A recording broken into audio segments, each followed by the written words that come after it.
Welcome to the Lengi Yacht Podcast, a podcast about life, leadership, and money matters. Our guest today is Benjamin Ho.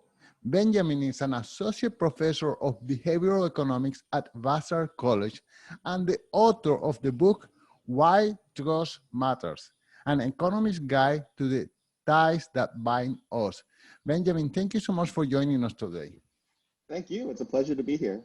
So we were just chatting a minute ago, and we were talking about how nascent is the subject of behavioral economics. But before we get to that subject, I would like to know a little bit about you. First of all, where do you live, and what is it that attracted you towards economic and later on towards behavioral economics? Sure thing. I live in New York City. I teach at Vassar College, which is about 90, it's a small college, 90 minutes north of New York City. And I guess I've always liked computers. So that may not be the obvious path to economics, but since I was 5 years old, I was programming computers. And I went to college at MIT to study computer science. And there I took my first economics class and I realized, wow, you could apply the same kind of mathematical tools and models that we use in computer science to understanding people. And I thought people are actually much more interesting than computers. So I've been, pretty much dedicated to economics ever since then. And then when I went to graduate school, I was interested in studying more, conventional economic topics, things like inequality and development and growth. But I was faced with this really daunting challenge, right? As a PhD student, you have to basically study something that no one's ever studied before, right? I think it was like kind of this scary idea that in order to get a dissertation, you need to do some new research that no one's ever thought about before. And so there's this new area of behavioral economics that just really people have not really touched much. And so I began my work there, studying questions like trust, questions like fairness, questions like identity. So if you are interested in people, why not something like psychology or anthropology or so many of these social studies that are known for focusing on people's behavior and way of thinking and action and interaction? Yeah, that's a great question. I think there's a lot to be learned from studying psychology or anthropology or sociology. And I think probably a lot of economists don't look enough to other disciplines. But what I appreciate about economics is that we sort of have this mathematical rigorous framework, right? I think, like I said, I came to this study through computer science, through using math to understand people. And so economics is all about sort of putting a system of equations together. And more importantly, it's a comprehensive system of equations, right? It's one that sort of all fits together. There's like little, toy mathematical models here and there in psychology and sociology. But what's neat about economics is it all fits together. Right, so we have this whole discipline of sort of mathematical models that sort of all fit together, and I sort of like that rigor in sort of understanding how people behave. And I think it's really amazing that we could use that to questions like trust or apologies. Okay, so to put some of our listeners up to date, can you give us your definition of behavioral economics? Yeah, I think behavioral economics is basically using the tools of economics to explore questions from adjacent social sciences, questions from psychology, questions from sociology, that sort of neoclassical economics traditionally had not thought about.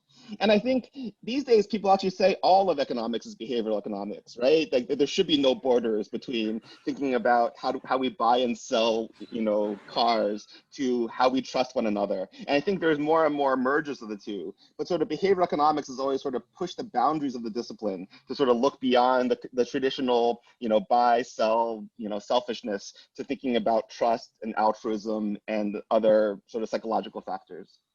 And how much is behavioral economics different from the fictitious economic characters that is always rational and profit maximizing and is always have total information of markets and scarcity versus a real human being?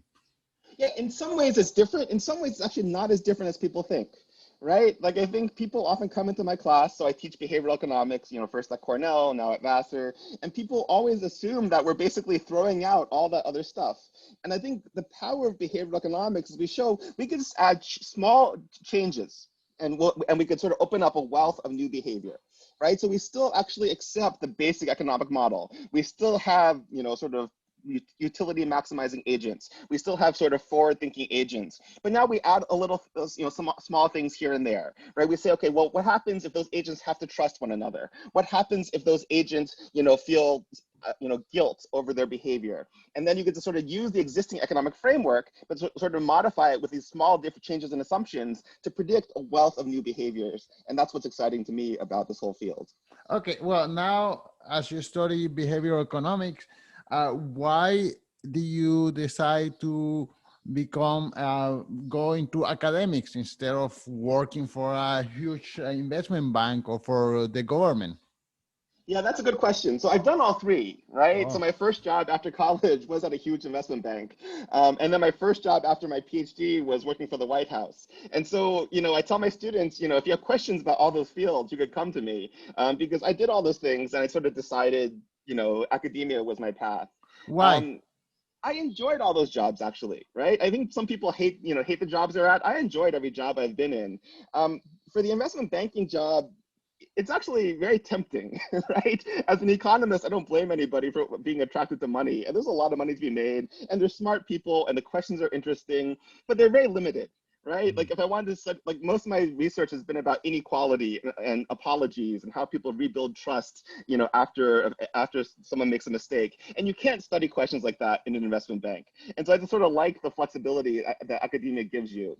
And then working for government, I actually really enjoyed that too, right? So working for the White House, you're again surrounded by really smart people. You're working on really interesting, important questions. But part of it is just that politics is so frustrating, right? Like I'm surrounded by people with good intentions, with a lot of resources, and you still wind up getting stuck on basic problems, like how do we solve climate change? I mean, it's not a basic problem, but we know like things we could do to solve climate change, like, putting in a carbon tax or putting in sort of different regulations. And everyone knows that these are good policies, but you run into political problems, and it just, that frustration was just very frustrating. So I was happy to sort of retreat back into academic life. Well, okay, that sounds extremely interesting.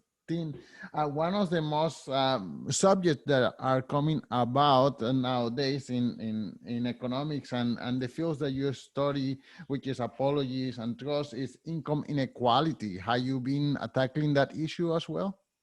Yeah, I've been thinking about income inequality. I have a paper in Nature Human Behavior that sort of asks, why don't we have more redistribution, right? Because in lots of lab experiments, you sort of see that people are happy to take money from, the richer players in the game and transfer the money to a poorer player in the game. And so our contribution to this literature was to sort of ask, well, maybe one reason people don't want to transfer money around is because they like preserving the existing order, right? Mm. So if I told you there's two other players out there, one person is given $4, the other person is given $1, would you want to transfer $1 from the richer person to the poorer person? And most people say yes. In our own lab experiments, we ran this experiment around the world, in the United States, in Australia, in China, and most people say yes to that transfer. But if you ask, would you want to transfer $2 from the richer person to the poorer person, then the majority of people say no. And if you think about it, if the starting distribution is $4 for rich and $1 for poor, if you transfer $2 from the richer person to the poorer person, suddenly the order gets reversed, right? Right. So the richer person has 2, the poor person now has 3, and somehow, for some reason, that upsets people. And Mm. I think we have sort of these instincts, and we show that these instincts develop even in children, that even though we want to reduce inequality, we don't want to sort of upset the order, because I think whenever we upset the order, that creates conflict, and we want to avoid conflict. And maybe another issue is that we need an intermediary to create that transaction, and we don't always trust that intermediary, which generally is the government. So maybe if I give if we do the transfer of wealth, me giving to somebody else, that's okay. But if the government takes it away from me to give it to somebody else, then is the government really going to allocate these resources appropriately, or are they going to just take a little bit for themselves in the process? So wow, this is amazing story. Okay, so let's talk about your book. What is it that motivated you to write this book? Well, it's a few things. One thing is what you said. I do think trust is one of the biggest problems we have today, right? So this question of do we trust the government? Because that's exactly right. When I was working for the White House, we were interested in like sort of, increasing the gasoline tax. And we all thought it was a good idea to increase the gasoline tax, right? It would sort of help address climate change. We could spend the money on other things. And the main reason we didn't do it is because people didn't trust the government to spend the money well, right? I think there was a lot of pushback, especially from Republicans, saying that you're going to just tax the money and you're going to waste it on bridges to nowhere. And so I totally agree that understanding trust is really important for understanding policy. And the other thing is that I think trust is just generally important, right? I think we trust each other today less than we used to. And I think I wrote the book actually motivated by sort of showing that that's not the general trend in human history, right? The general trend in human history is actually greater and greater trust. That thousands and thousands of years ago, when we were hunter-gatherers, we could just trust our family, and we had institutions that allowed us to trust a greater number of people. But for the most part, we tended to distrust anyone that was not part of our village, anyone that was not part of our immediate circle, and we sort of developed institutions like religion, institutions like markets, institutions like courts to sort of expand that trust. And so I want to see that continue. Right. And so I want to sort of understand, how does trust work to, sort of expand trust and sort of restore some of the broken bonds that we have today. So in a way, our circle of trust have been growing from the little nuclear family to this little village, to the city, to this country, to I guess to the universe. Yeah. No, I end the book talking about climate change, right? Because climate change is something that requires cooperation on the world scale. The whole point of trust is to facilitate cooperation, right? So I begin thinking about the problems like a hunter-gatherer faces. The hunter basically, takes down a gazelle. They have all the meat. They need to know who to share it with, and who, you want to share with somebody that will share with you in the future. You want to share it with somebody that you trust. And so it's this cooperation of how you share food that our primitive, instincts to develop, to build trust developed. And now we have to figure out, who do we trust to stop climate change? And that's just trust on a global scale. And I'm very interested in the institutions we need to make that happen.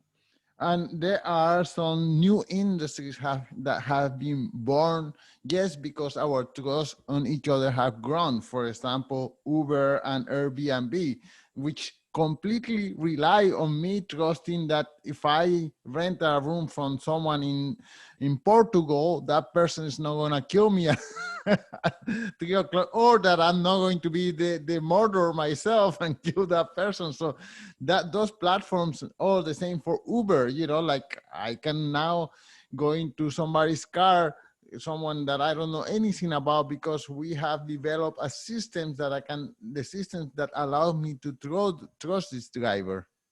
Yeah, it's amazing. That trust is still evolving so much even today, right? I think some of the biggest innovations of the 21st century are things like the sharing economy that have allowed Uber and Airbnb and all these sort of, sharing platforms to work.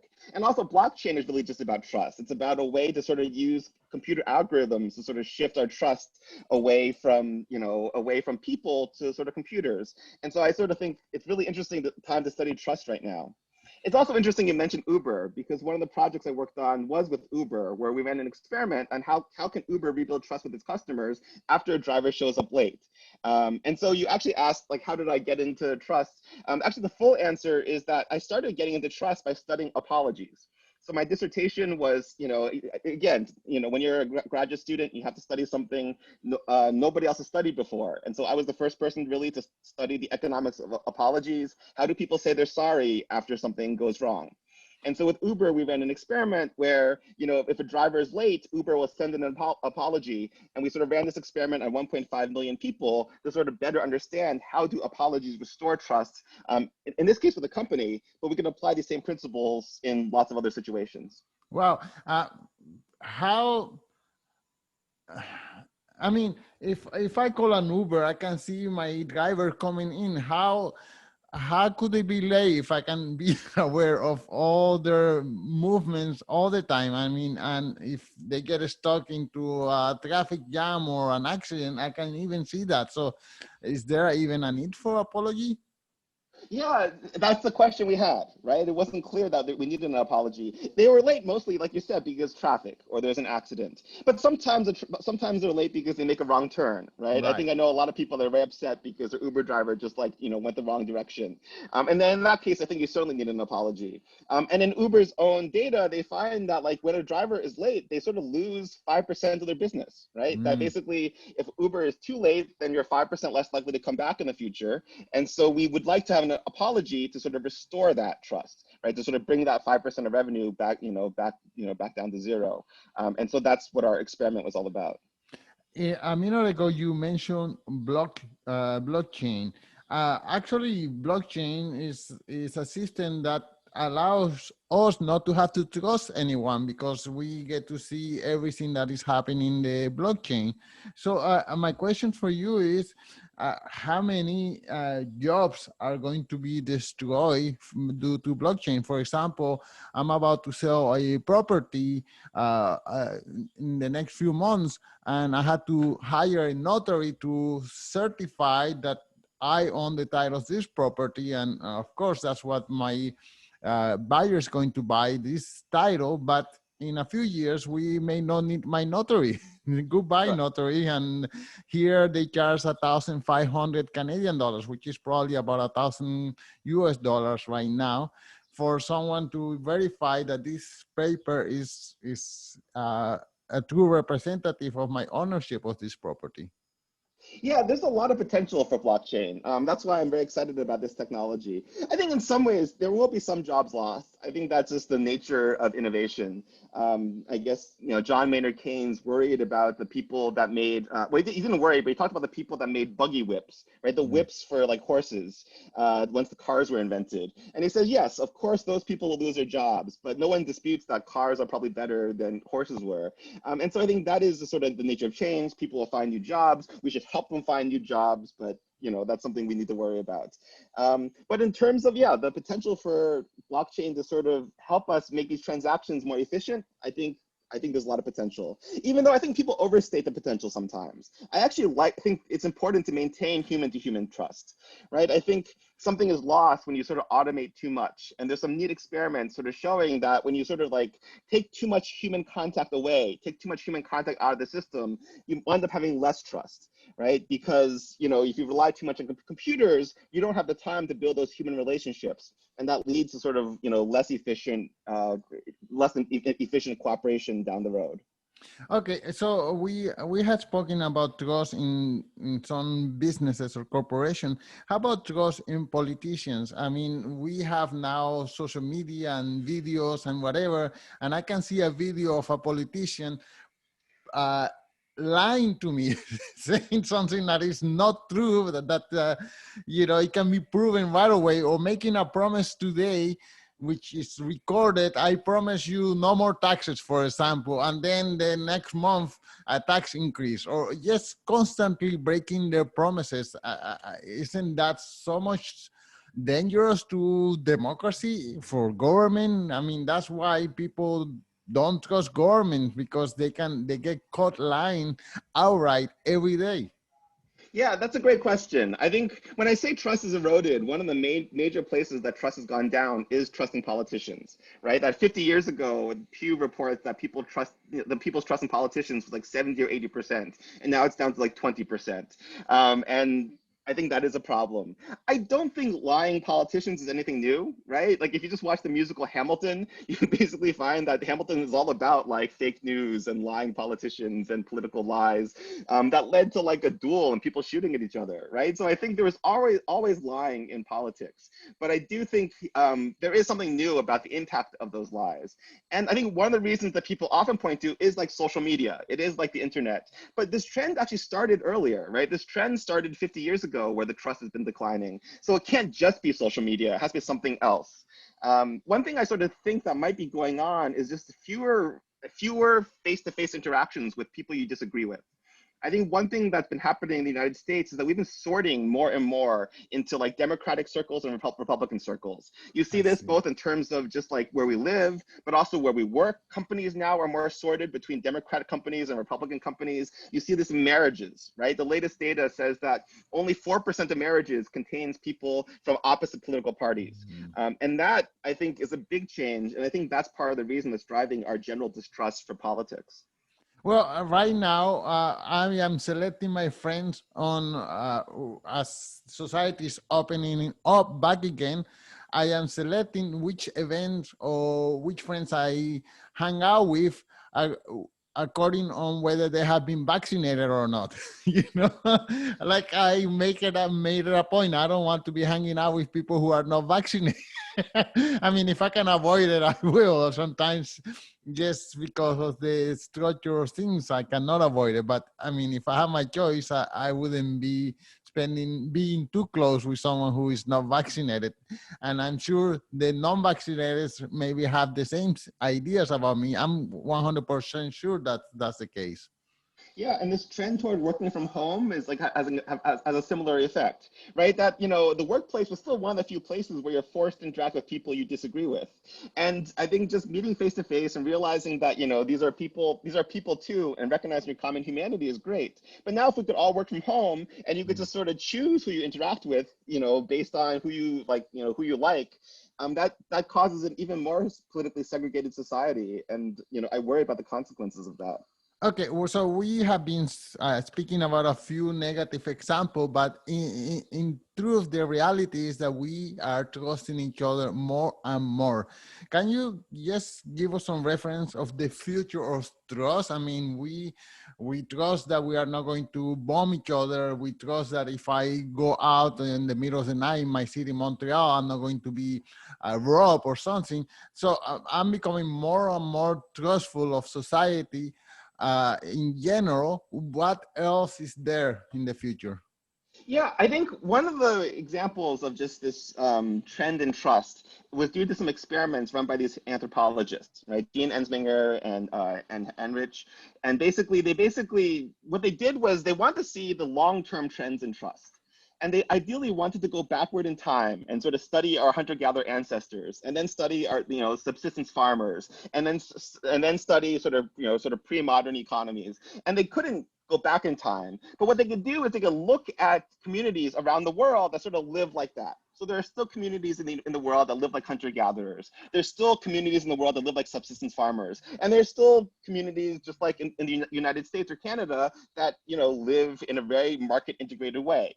And so they go to these different communities and they play these experimental games. So in behavioral economics, we sort of like playing games where you give people some money and you see how they interact with each other. There's something called the trust game that we use to measure trust. And they find that basically, even though they thought there'd be more trust in the hunter-gatherer communities because they rely on each other more, they find that actually there was more trust in the United States, in the richer, more market-developed countries.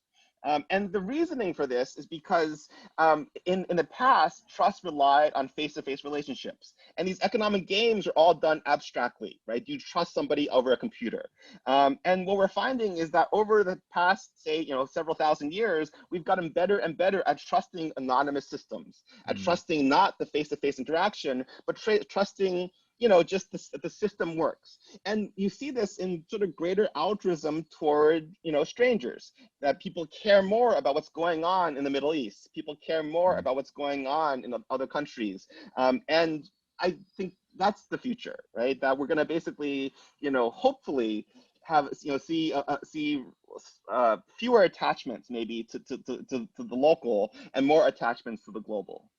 And one of the biggest reason of mistrust is, I bring it up again, economic inequality.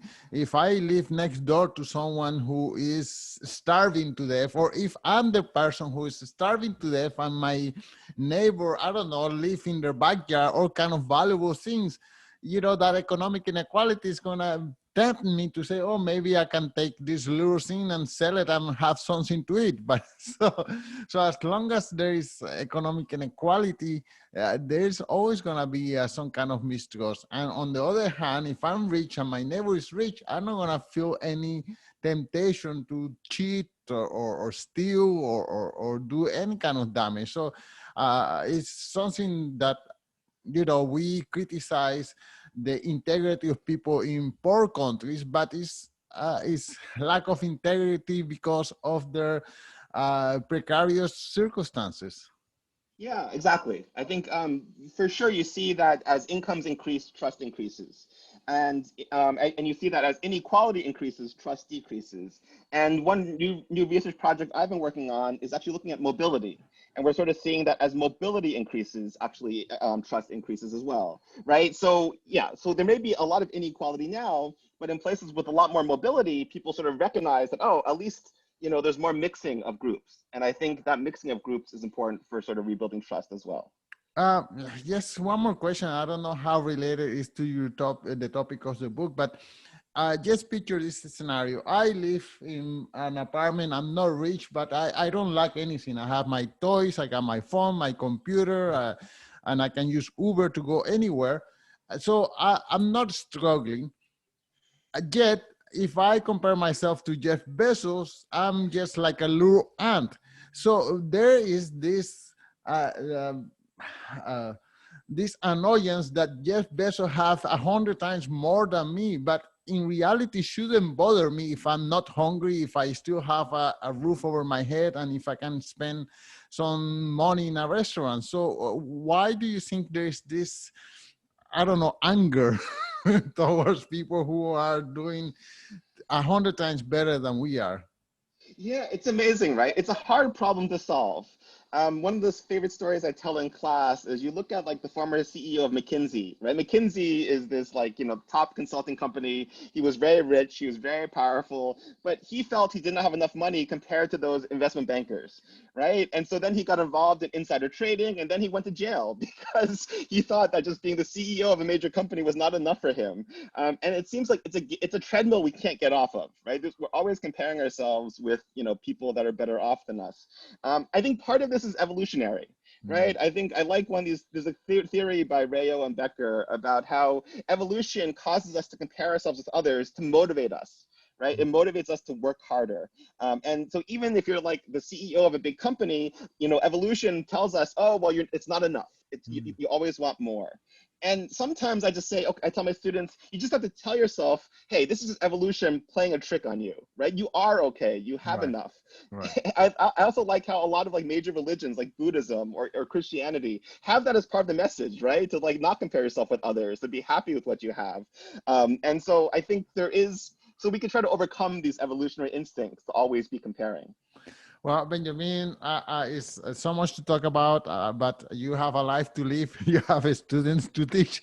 So I wonder if you could tell us one more time the title of your book and where can the listeners follow your work? Sure. The title of the book is Why Trust Matters, an Economist Guide to the Ties That Bind Us. You can find me on Twitter at ho_Ben, that's HO_BEN, or you can find out more at whytrustmatters.com. Benjamin, thank you so much for your time. Thank you so much. This was a lot of fun.